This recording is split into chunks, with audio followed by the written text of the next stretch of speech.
Salut! În acest videoclip voi prezenta cum se poate pune o imagine oricare de pe internet peste o alta.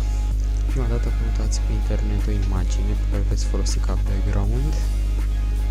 Să luați-o într-un folder de unde o să urmează să o luați. O a doua imagine pe care urmează să o puneți peste prima.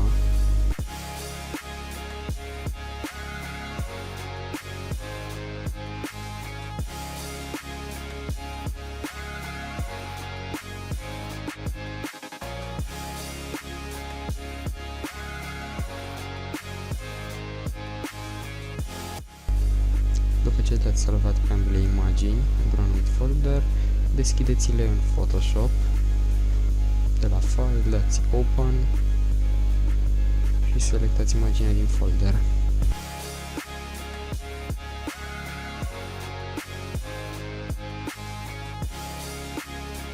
Având imaginea selectată, apăsați C și redimensionați-o după cum vreți.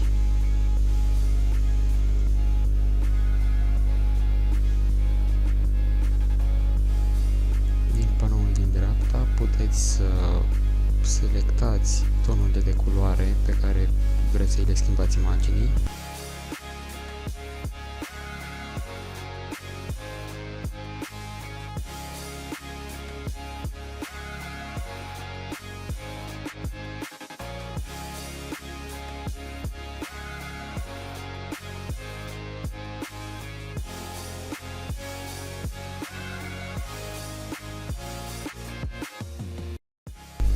Acum deschideți a doua imagine, care urmează să o tăiați, să luați imaginea, cum ar fi aici, elicopterul, și apoi să o puneți în primul fișier. Cu Magnetic Lasso o selectați cel mai ușor.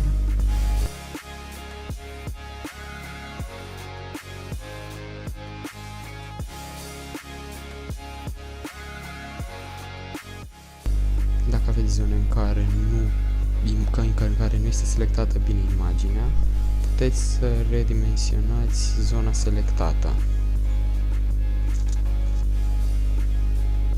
Apăsând Ctrl-C pe imagine, o copiați și apoi când vă întoarceți pe prima imagine, apăsați Ctrl-V și aceasta se pune. Imaginea fiind selectată, dacă apăsați Ctrl-T, puteți să o redimensionați în funcție de cum vreți.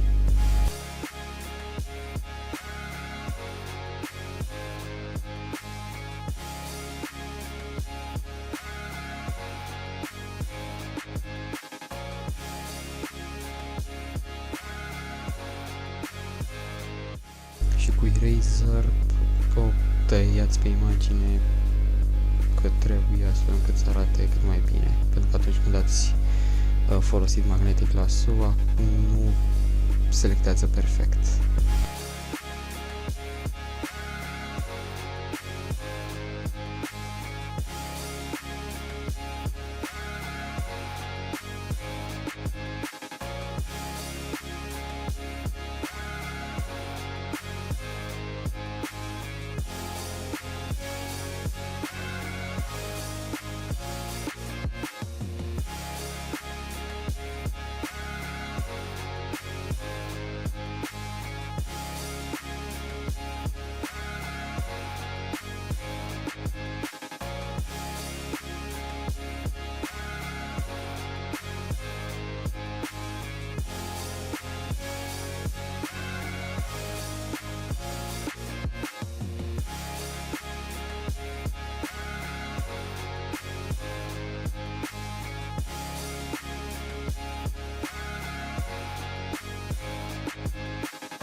La final, pentru a o salva, vă duceți în tabul de la File, Save As, îi dați un nume pe care îl vreți și apoi de jos, de la format, selectați formatul pe care îl vreți.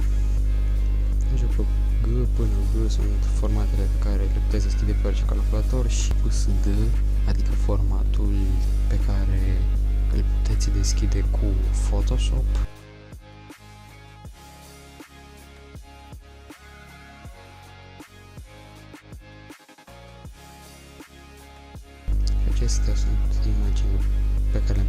și imaginea prelucrată.